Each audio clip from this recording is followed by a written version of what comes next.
Sir extra sheet. देख कितना घटिया आदमी है, अभी सुबह पूछ रहा था कौन सा पेपर है, अब खुद एक्स्ट्रा शीट मांग रहा है। अरे नामुराद बेगैरत इंसान, तेरे जैसे लोग सोसाइटी पे धब्बा है तू। अरे ओ भाई ज्यादा टेंट है तो करो मत, पेपर में कुछ भी ना आवे। रुमाल ना लेकर आया, बासु भी ना पूछन दोगे क्या तब?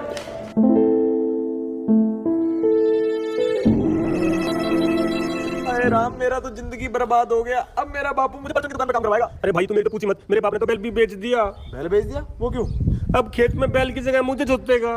अरे यार तुम लोग रो क्यों रहे हो? हम लोग सेकंड आए। सेकंड आए तो फर्स्ट कौन आया?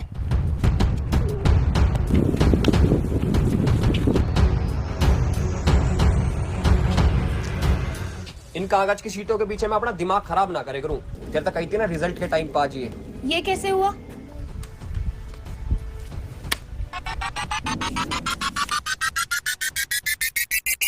फूफा बदमाश है।